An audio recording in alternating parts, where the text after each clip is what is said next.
Donc, en fait, nous devons d'abord avoir en tête, quand nous allons rentrer dans Shavuot, il y a tout un aspect qui est essentiel à Shavuot et qu'il faut à chaque fois évoquer, c'est tout l'aspect agricole de Shavuot qu'on a tendance à mettre qu'on a eu tendance à mettre à juste titre de côté pendant 2000 ans. Et quand on revient en Eretz Israël, on doit bien se réapproprier les us, si je puis dire, les lois, les préceptes essentiel de la fête de Shavuot, la fête des prémices, la fête des récoltes, et aussi le fait d'apporter justement deux pains, qui sont deux pains Chametz, qui vont effectivement, je le dis dès à présent, qui ne vont pas être mis en élévation sur l'autel, qui vont être consommés par le Kohen Gadol, puis par les Kohanim présents au Beth Amikdash, mais c'est du Chametz, alors qu'en général, il n'y a absolument pas de Chametz dans le Beth Amikdash. Et on voit bien toute la réminiscence, toute l'évocation du blé pendant ces 50 jours par rapport à l'orge quand nous commençons le Homer. Le Homer en lui-même n'est pas une meule comme il est indiqué. Et ça suscite quelques réflexions, ça suscite quelques interrogations sur cette valeur essentielle représentée par cette idée du blé. Vous avez en première source dans le traité de Berachot, je vois avec vous, Amar Rabbi Yehuda, Chita Aïta, Shen Atinokot, Shen Atinok, Yodea Likrot Abba Veima, Acheitom Tam Dagan. C'est un enseignement qu'on a eu l'occasion déjà d'évoquer dans le passé, mais encore une fois me paraît essentiel, à savoir que l'art de la connaissance, selon les enseignements de Rabbi Yehuda, était du blé. Et justement, à partir du moment où la connaissance, si je puis dire, la capacité intellectuelle commence à se développer chez l'enfant, c'est à ce moment-là, justement, il va commencer à consommer donc du pain. Et Rabbi Meir, qui n'est pas forcément d'accord, va dire que l'art de la connaissance était la vigne. Gefen Aïta. Chez En Lecha Davar, chez Mevi Yelala, Ala Adam, et là la preuve, c'est que le vin peut attrister le cœur de l'homme, justement, d'avoir perdu le contrôle. Et Rabbi Nechemia, quant à lui, pense encore différemment en mettant en avant la figue, qui semble-t-il donc était l'art de la connaissance selon les enseignements de Rabbi Nechemia, chez Adavar, chez Kalkenubo, Nitkenu. En fait, nous sommes en train de réparer, si je puis dire, la problématique de l'art de la connaissance, justement parce que la figue est l'évocation, encore une fois, du corps. Mais nous voyons déjà ces trois axes essentiels. Et comme j'aime à le répéter, en fait, la controverse de nos maîtres, elle met juste en évidence que nous sommes après la faute. Parce que j'aurais envie de vous dire que, de manière idéale, en réalité, c'est les trois à la fois. Mais on va essayer de développer cette problématique. On voyait bien évidemment l'étrange allusion entre Sita et Chet. La faute se terminant par un Aleph, quand la Chita se termine justement par un Hey. Rabbi Meir va mettre en évidence que qu'est-ce qui a été la faute? En fait, c'est l'oubli, c'est le flou qui s'est créé. Rabbi Nechemia pense bien évidemment à ce qui va permettre de réparer cela, c'est-à-dire encore une fois le rapport au corps qui doit être à sa juste mesure. Quant à Rabbi Yehuda, met en évidence encore une fois la force de la connaissance. Mais on ne pourrait pas en aucun cas, et il est toujours important de l'avoir en tête dans la tradition hébraïque, on ne pourrait pas en aucun cas voir d'un mauvais œil la valeur de l'art de la connaissance.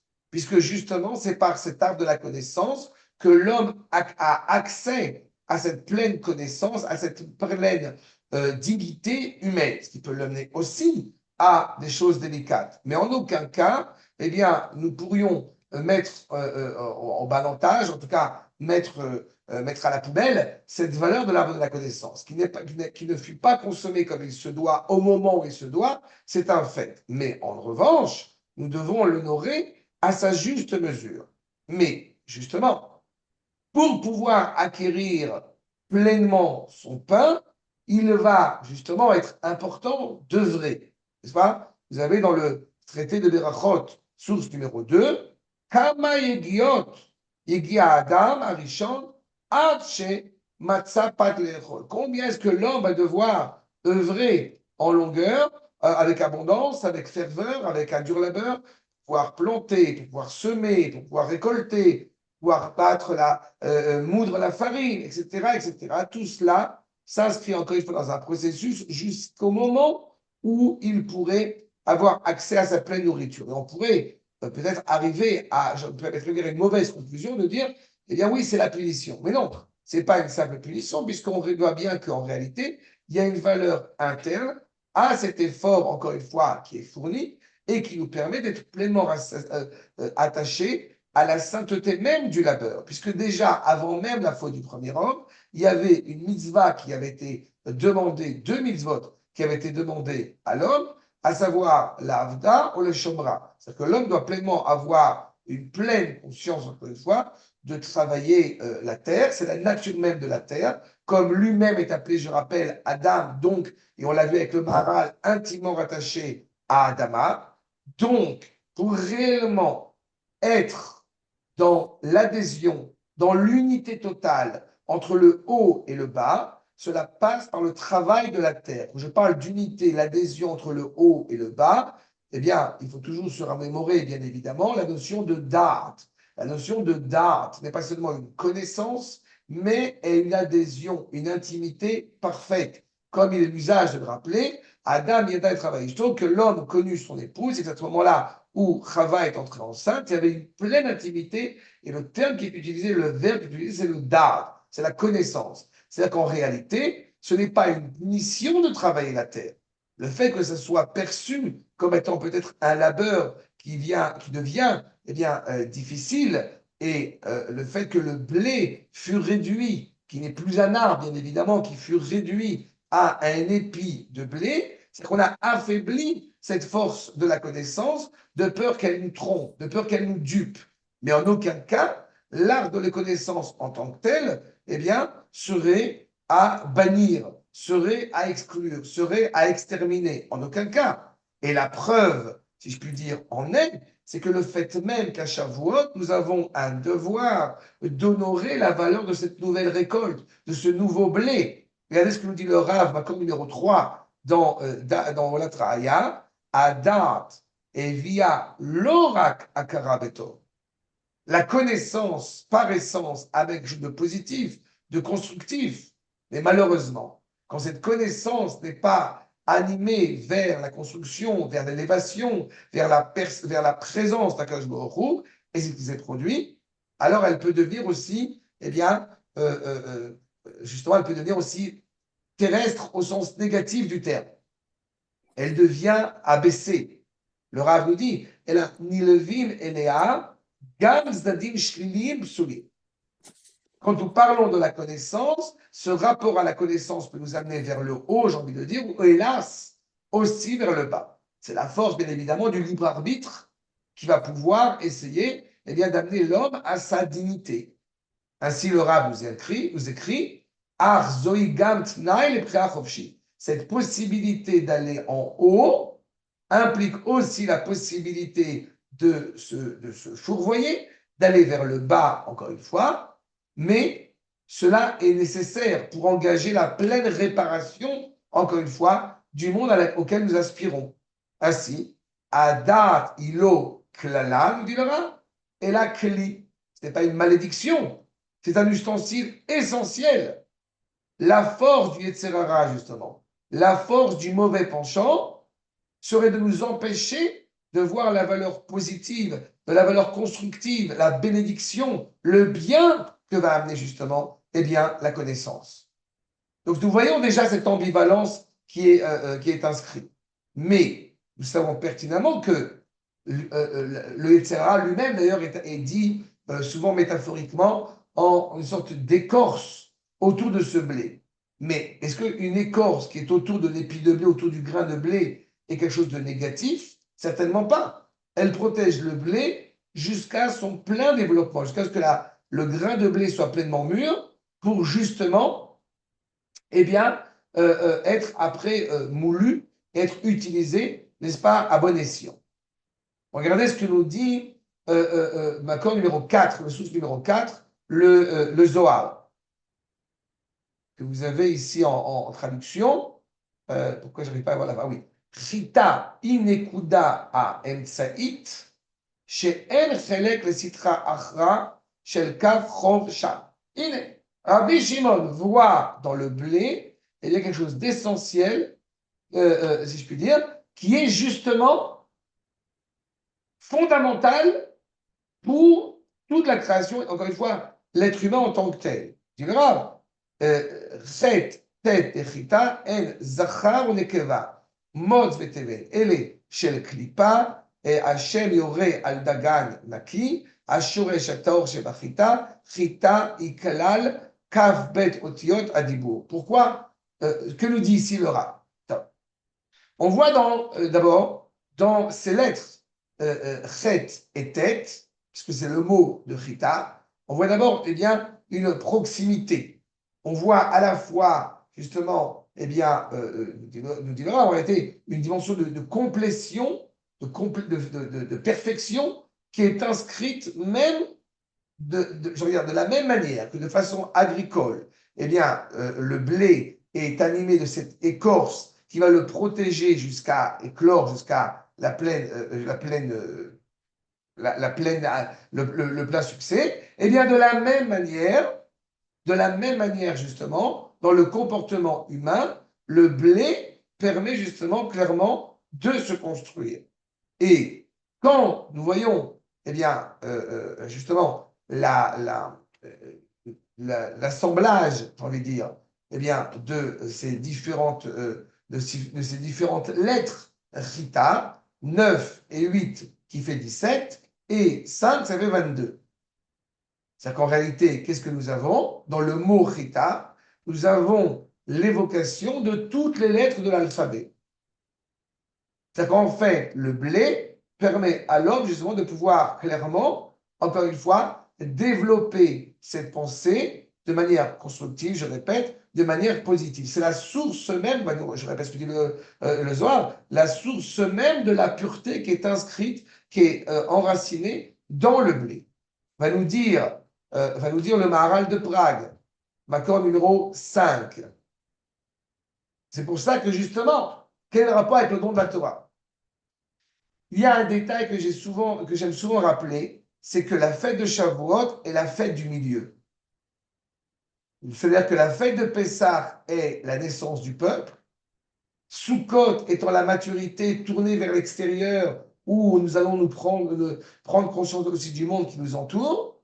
Shavuot, c'est le milieu.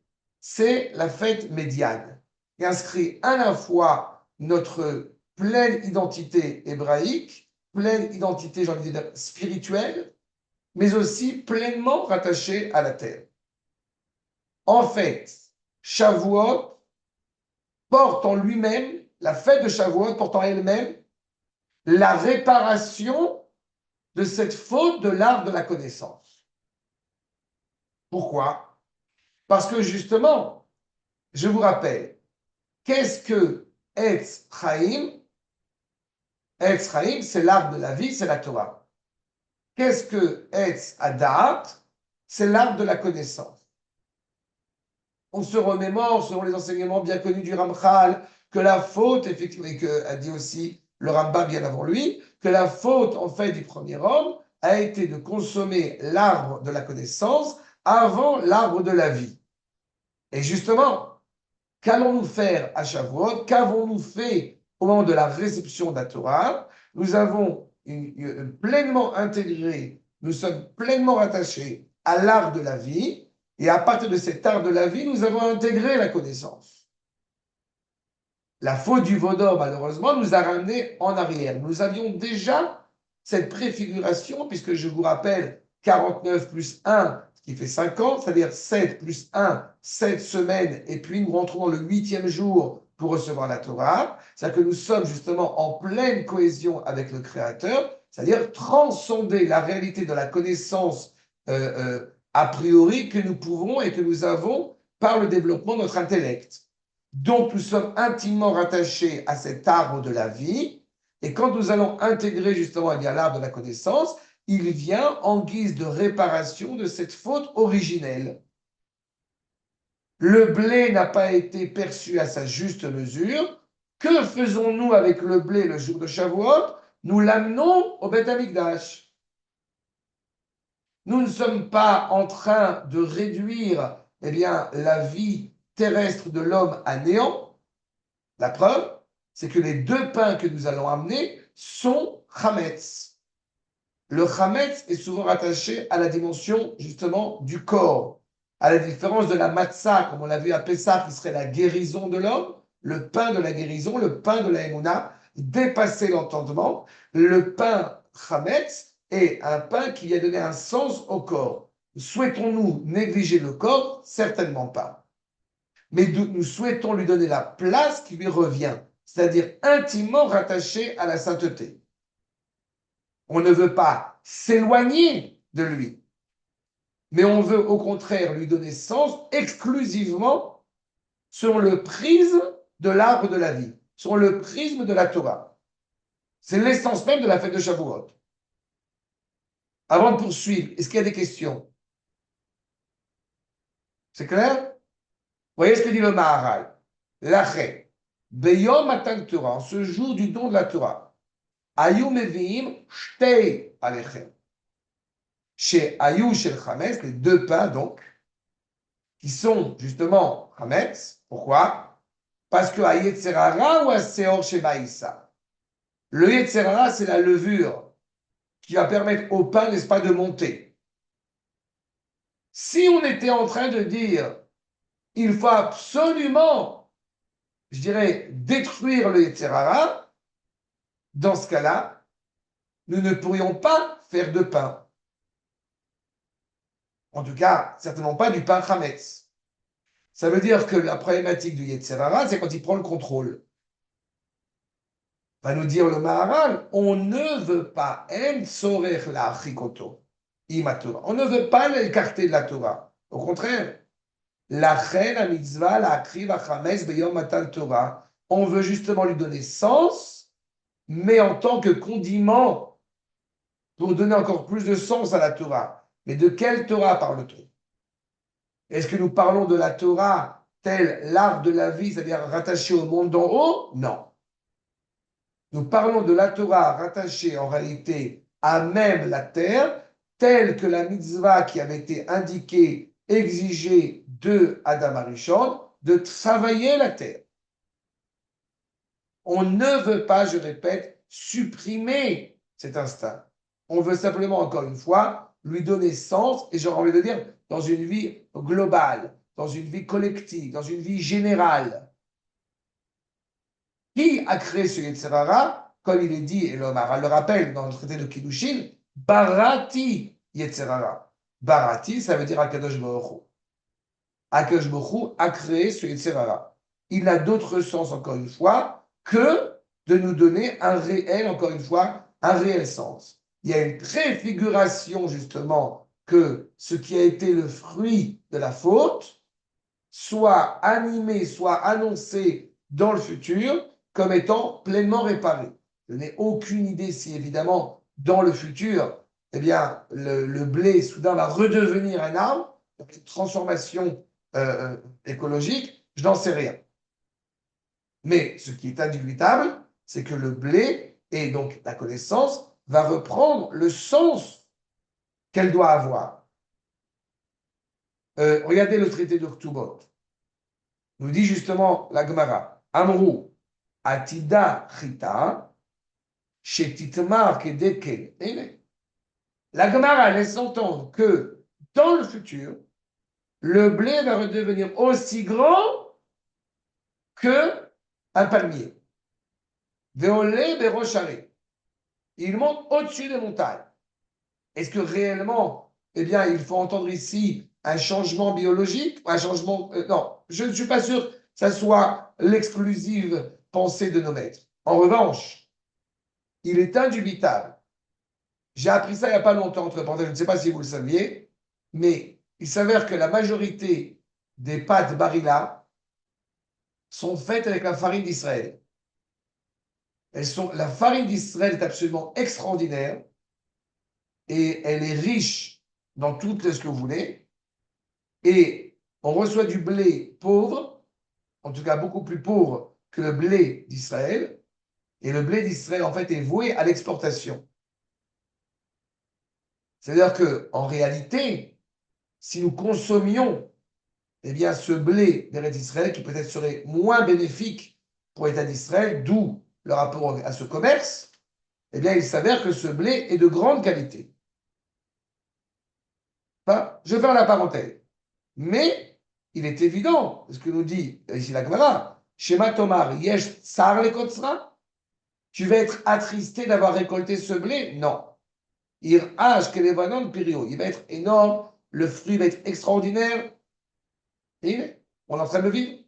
Akadosh Baruch Hu mevi ruach mi beit gonzar, ou menashova alea, ou mesharet et salata.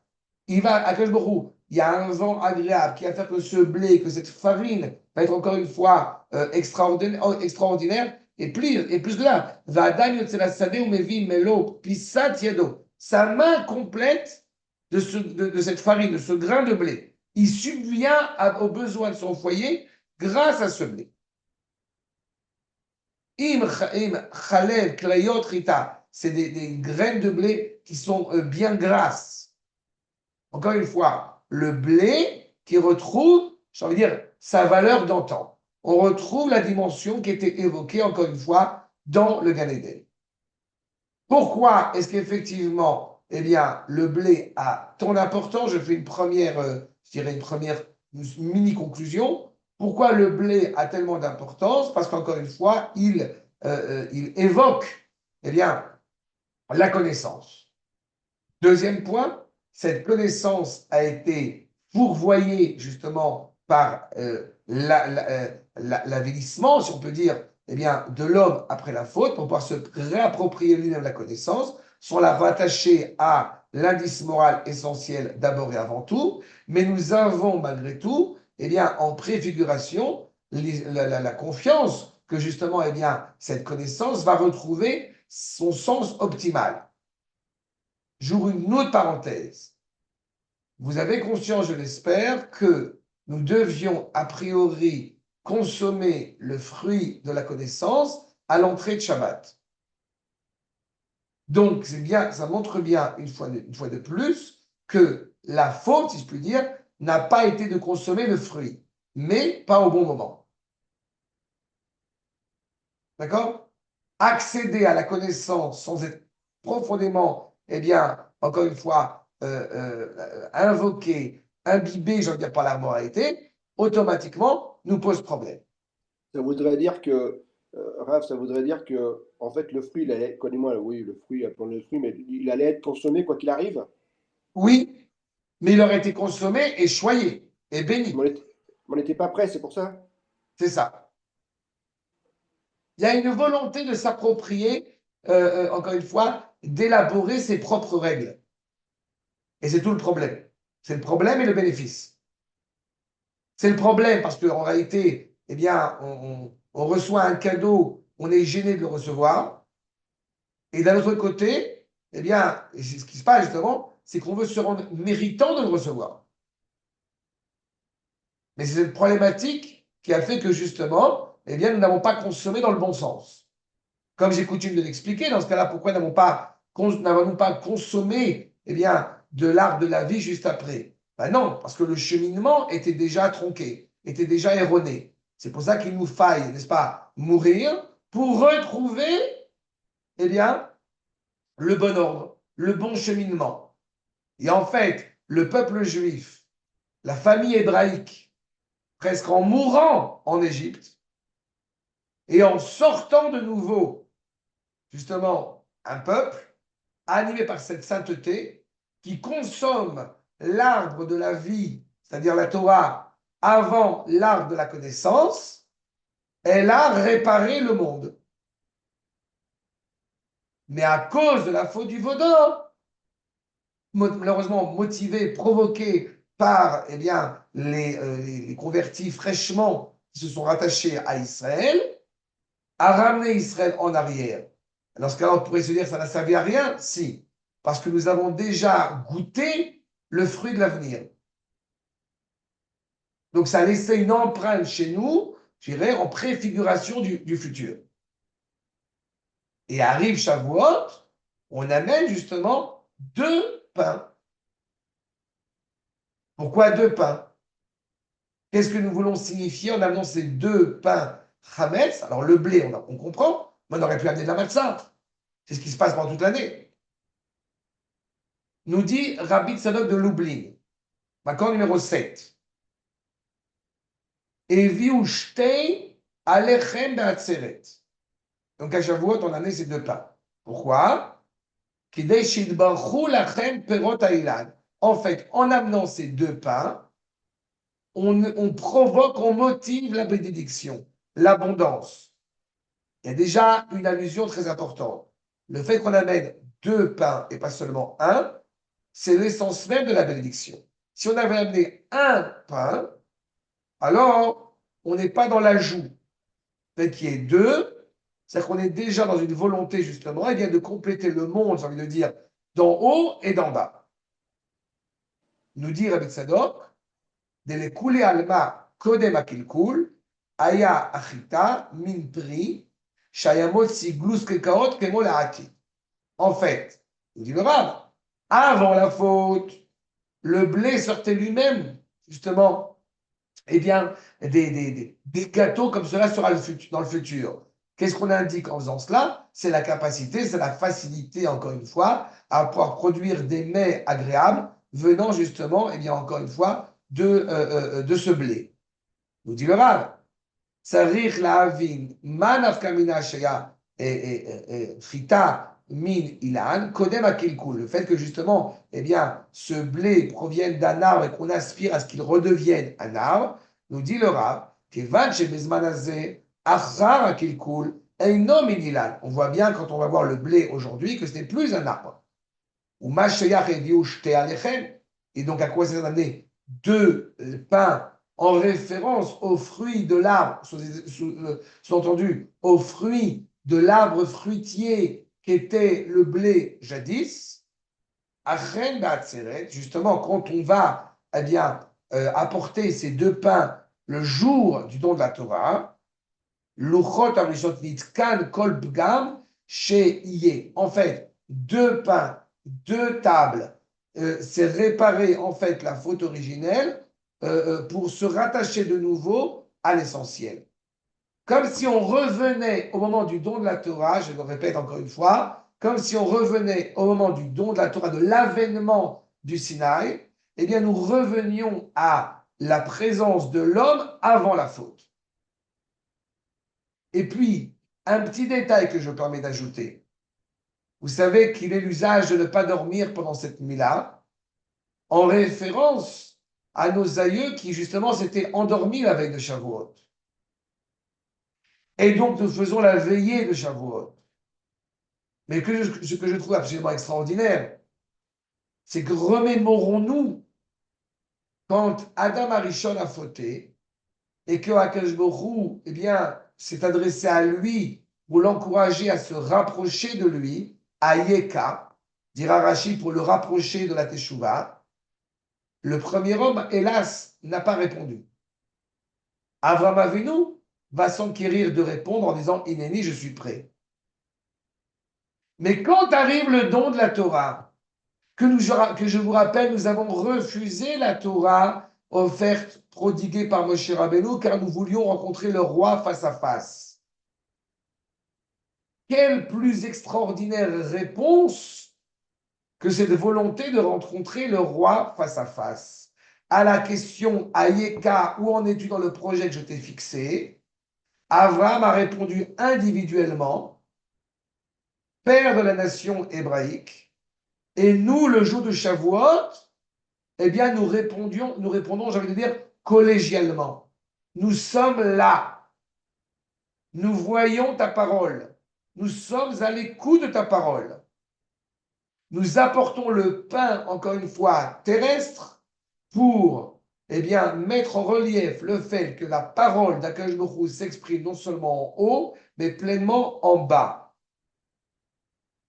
C'est pour ça, nous dit le Rav, Alken, Amitzvah la akri ba'atzeret shte lechem chametz, Chez Azmofia, Azman, apparaît le moment où on peut pleinement réparer la faute originelle. Chez Az Yuchay Taken Kol Pgam. Chez Af Aser chez Baïssa, même le Yetzerara qui a priori était trop bien, donc problématique.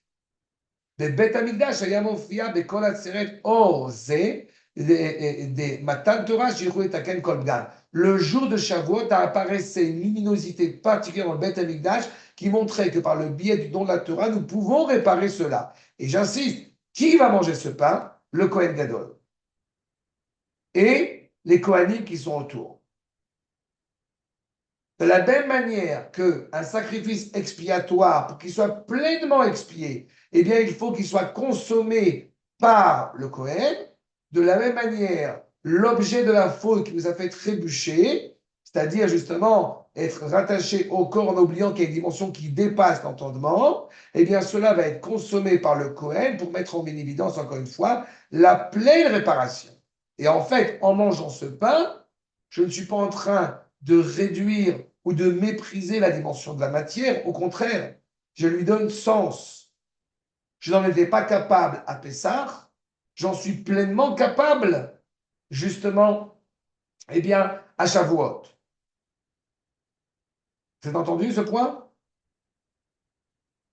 D'accord? Regardez ce que nous dit Rabbeinu Bechaye. Donc, puisqu'encore une fois, il y a cette épisode de prendre ces deux pains. Ça nous dit Rabbeinu Bechaye, V, Aseli. Revenons une seconde en arrière, j'en viens dans l'histoire.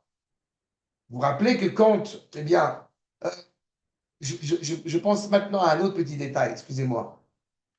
Avant de rentrer dans la bénédiction de Yitzhak, que va rappeler Rabbeinu Bechaye. Quand Esav vient demander les lentilles, il a faim, et il vend ce droit d'aînesse ou ce devoir d'aînesse à Yaakov. Yaakov lui demande de vendre ce devoir d'aînesse, mais il ne lui demande pas seulement sous l'emprise de la faim, puisqu'il lui donne justement du pain. Ça veut dire, est-ce que tu reconnais en réalité que tu n'es pas capable de réparer le monde et donc de pleinement montrer la dignité humaine qui est intimement rattachée au pain? Malgré tout, Yaakov lui offre ce pain. De la même manière que la nature profonde, encore une fois, d'Israël, c'est de permettre à l'homme de retrouver sa dignité, justement en consommant ce pain. Au moment où Yitzhak, justement, va demander à Esav, puis Yaakov, de lui apporter à manger, nous dit Rabbeinu Bechaye, etc., pour que je puisse que mon, encore une fois, nafshi, nefesh, comme rappellent nos maîtres, c'est l'alliance intime entre le corps et la neshama. Donc, amène-moi des mets délicieux pour que je puisse avoir cette dignité. Nous dit Rabbeinu Bechaye, c'est pas qu'il a une envie de manger, c'est pas un glouton, c'est pas gargantua que de préserve. Mais tout cela pour une seule raison. Et là, kedesh etie nefesh smecha ou mita'aneget. Combien de fois nous sommes confrontés à cette réalité de manger des mets aussi délicieux soient-ils, et pourtant, j'ai envie de dire, ça laisse un goût fade dans la bouche. Parce qu'il manque la réjouissance autour de ce repas. La réjouissance dans tous ses sens. Beitrazek kochotagouf, itoreru kochotanefesh. Plus, encore une fois, eh bien, nous mangeons un bon repas, plus notre dignité va aussi s'en avérer renforcée. C'est toujours une grande surprise, une grande perplexité parmi les nations de voir qu'à nos repas de fête, nous mangeons très bien.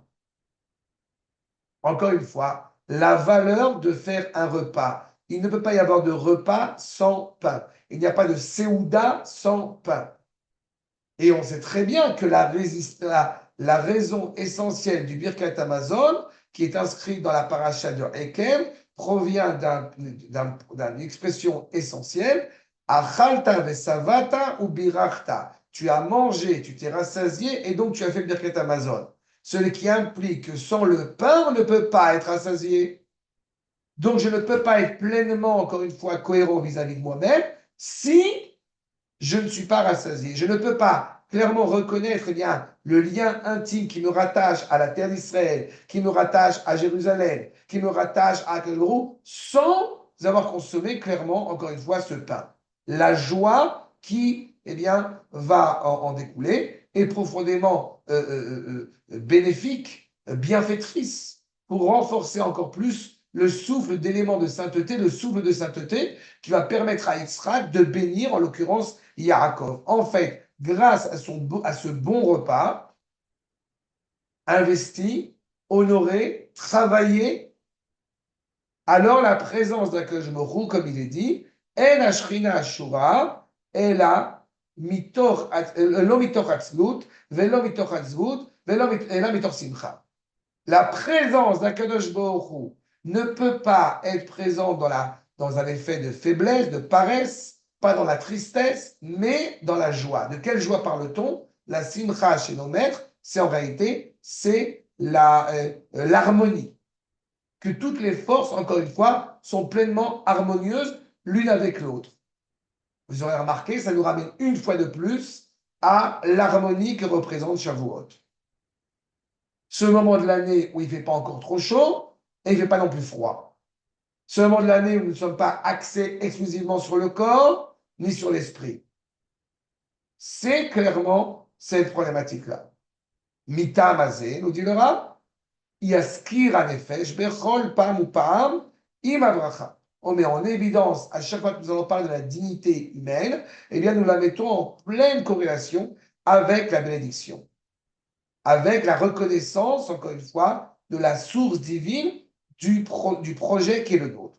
En amenant deux lechem, je vous saute et je vous souligne ce que le Rav dit, ce qui est écrit en gras, et viu lifanai shtei alechem, atzeret kenei, sheitbaruchu lechem perotailan, comme on a vu, pour que la récolte soit bonne, soit abondante. Et kol mida keneged mida, shetachu la beracha, beoto min atzmo, besachar abba, ve'anisur. En fait, plus nous allons nous investir pour que cette bénédiction prenne sens, plus Akadosh Baruch Hu, j'ai envie de dire, va compléter. Vous donnez un shekel, je donne 2 shekels. Vous donnez 3 shekels, et je vais donner 6 shekels, etc., etc. C'est ce qui se laisse entendre, encore une fois, dans cette dimension-là. Maintenant, le parallèle entre le pain et le chametz, puisque je vous rappelle, dans le Beth Amikdash, tout au long de l'année, y compris le pain de proposition, eh bien, il est matzah. Une matzah chaude, frais, presque voilà, pleine à manger, agréable à manger, mais de la matzah. Alors que nous allons amener, comme je l'ai dit, du chametz qui va être effectivement consommé par les Kohanim, mais c'est assez surprenant de faire entrer justement ce chametz dans le Beth Amikdash. Regardez ce qui nous est le verset en fait dans le livre de Vaïkra qui met en évidence eh bien, ce verset. Mi moshevotechem taviu lechem tenufa. Donc on va élever ces 2 pains. Shene esronim solet yena. Hametz ta'afina bikurim lachem. Ce pain qui a été fabriqué par les Kohanim à travers même le Sanhedrin pour fixer comment va être consommé ce pain, il nous importe clairement qu'ils soient chametz. Et on ne le dit pas, on aurait pu dire lechem et ça suffit. Non, lechem et chametz, c'est répété, c'est insisté, c'est indiqué. Nous dit la Gemara, Makom numéro 10, El lecha korban sibur abba chametz el azou bilvad. On n'a aucun sacrifice public, puisque ces 2 pains n'appartiennent pas encore une fois à une personne. Ils sont mangés au nom du peuple. Nous n'avons aucun sacrifice dans le peuple qui est pratiqué et qui va être hametz, sinon ces 2 pains exclusivement. Le Midrash, dans la source numéro 11, hametz ta'afena, mais la metz chez en meviota et la hametz. Et c'est fondamental, ce n'est pas a posteriori. C'est comme si on disait, encore une fois, excusez-moi, ce que j'évoquais au début, comme si on disait en réalité, eh bien, bon, le corps n'est pas important, la matérialité n'est pas importante. pas? Ça serait totalement antithétique avec la volonté du Créateur à s'inscrire dans ce monde. On amène le fruit de nos récoltes. Je vous saute encore quelques sources, mais le Gaon de Vilna, par exemple, camp numéro 13. Begdushat, Shlosh Regalim, justement, au moment de ces trois fêtes, nous allons venir. Midbatlim, Shalosh, Midot, Raot. Il y a trois vertus, il y a trois défauts, trois problématiques qui vont être abrogées, qui vont être annulées, justement, durant ces trois fêtes. Et en l'occurrence, à Shavuot, Nishbar Koach Akavod. Et briser, j'ai envie de dire, l'orgueil, grâce au respect qu'on va rendre à la Torah.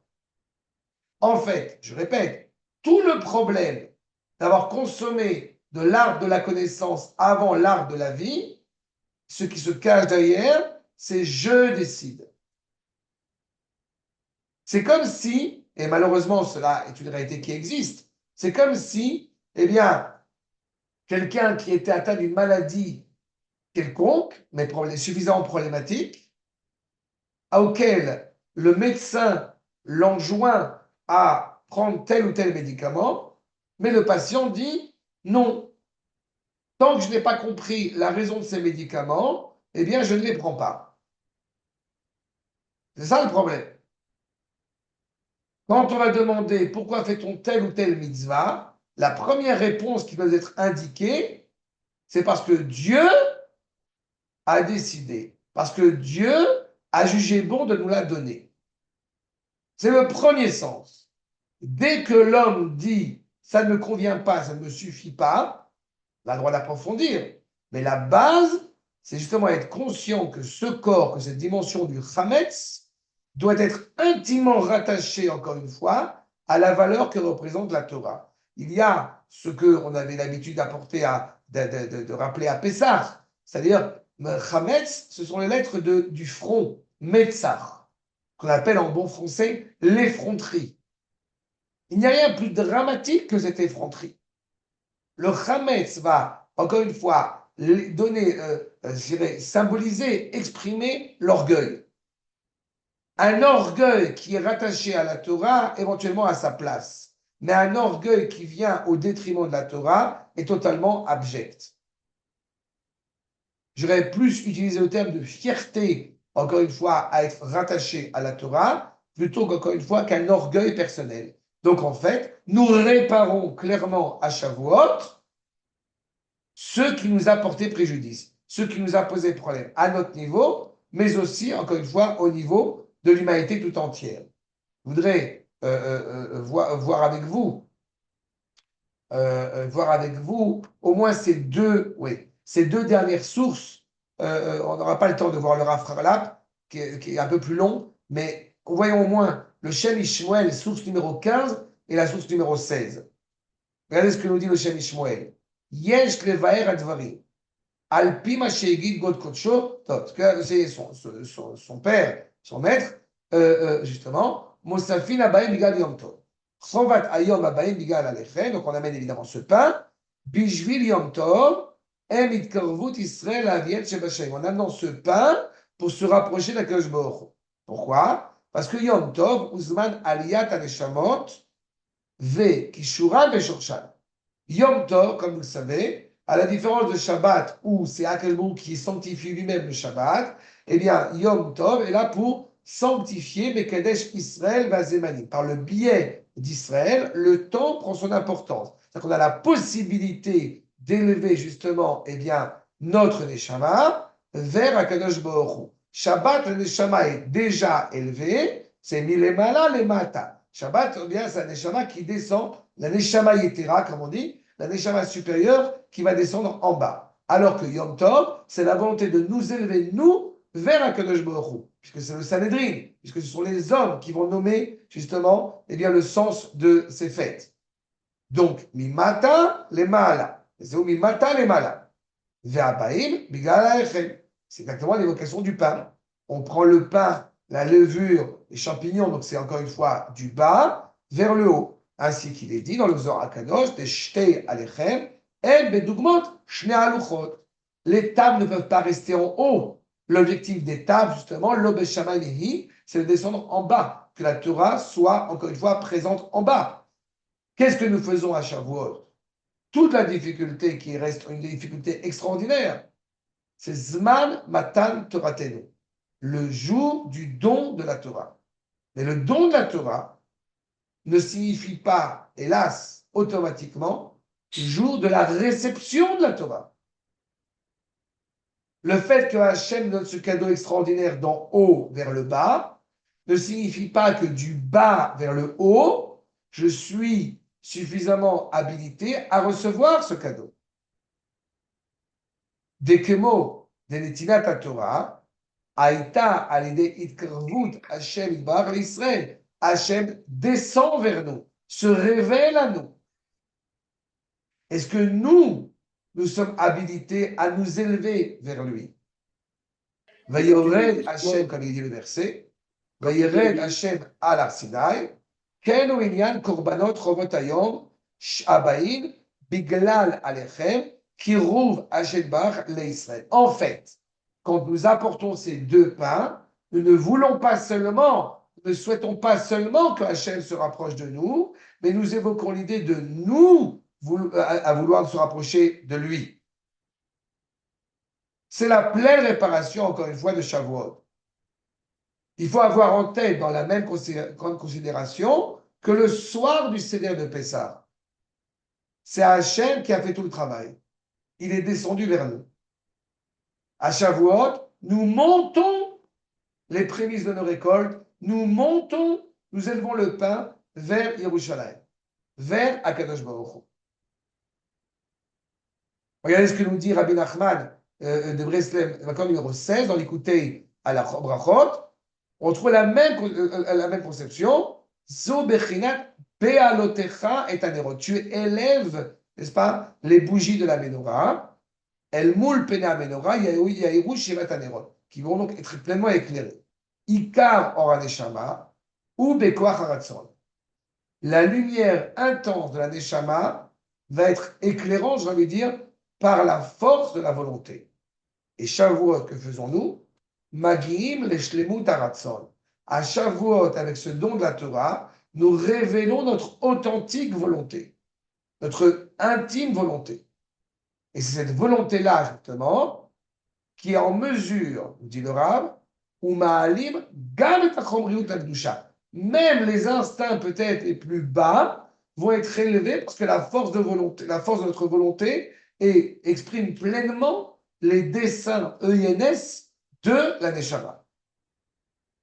Est-ce que c'est clair? Ça va? C'est bon? Moi, je voulais juste revenir sur un truc. Là, tu as dit qu'on n'était pas habilité à. Est-ce que nous, on était habilité à recevoir?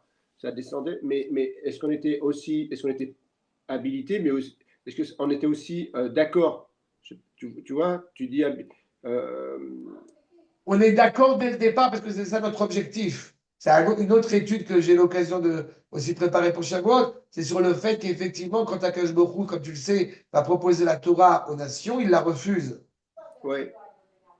Parce que alors que le roi lui-même se présente à eux, et pourtant, il récuse cette idée de la Torah. Parce qu'encore une fois, il y a une inadéquation entre, eh bien justement, la réception de la Torah. Donc, ils vont simplement être en mesure d'accomplir ces 7 mitzvot bnei noirs qui sont compréhensibles intellectuellement parlant. Alors que le roi s'est présenté à eux. Nous, notre refus de la Torah ne provient pas du refus, encore une fois, d'être rattaché au roi. Bien au contraire. Nous souhaitons être rattachés à l'absolu. Nous souhaitons être encore une fois, intime avec l'éternité. Alors pourquoi tu dis qu'on ne serait pas habilité à. Parce que, encore une fois, la difficulté, c'est que si on est un être de chair et de sang, alors nous ne sommes pas capables de percevoir l'absolu. Et si nous sommes des anges tutélaires, alors nous ne sommes pas capables de percevoir la matérialité. Quand je dis pas habilité, ce n'est pas habilité au sens, évidemment, au sens absolu du terme. C'est le moment où nous la recevons. Il est possible que nous n'ayons pas suffisamment encore acquis la pleine maturité. Ça fait à peine 3 mois qu'on est sorti d'Égypte. il est possible, et jusqu'à aujourd'hui, que nous n'ayons pas encore pleinement acquis la pleine maturité pour pouvoir être conscients de la valeur de la Torah. Ok. Mais malgré tout, elle nous est donnée. À nous de travailler chaque jour pour non seulement recevoir, être en mesure de reconnaître que la Torah est sienne, et comme la Torah est sienne, alors elle peut devenir nôtre. Ça rappelle les bénédictions qu'on fait tous les matins pour justement par rapport à l'étude de la Torah. La Tanet Torato, c'est un passé. Noter la Torah, c'est un présent continu. Mais si, juste pour bien comprendre, si vous dites que pour Pessah, donc en fait c'est Hachem qui descend vers nous, pour Shavuot c'est nous qui montons vers lui, à Sukkot, on est à la maturité à Sukkot? Qu'est-ce qui se... Ouais. À Sukkot, nous avons acquis la pleine maturité, la pleine compréhension du sens même de la nation hébraïque, puisque toutes les fêtes de Tishri, c'est déjà une préfiguration sur le monde à venir. Comme j'aime à le rappeler, quand on est dans les fêtes de Tishri, et pendant 2000 ans, nous parlons, eh bien, justement, du grand respect que les nations nous vouent, de la grande crainte de la part des nations vis-à-vis de la Baruch. Aujourd'hui, c'est évident, mais pendant 2000 ans, ça ne paraissait pas si évident que ça. Et on est en plein dans la réparation du monde avec Sukkot, puisque justement, c'est l'intimité avec le Créateur. Même notre rapport à la nature devient encore une fois suggéré. D'accord? Ouais. Bien. Sur ce, je vous dis Chag Sameach, Bezrat Hashem, et à très bientôt. Chag Sameach à tout le monde. Au revoir. Merci. Chag Avec Sameach. plaisir.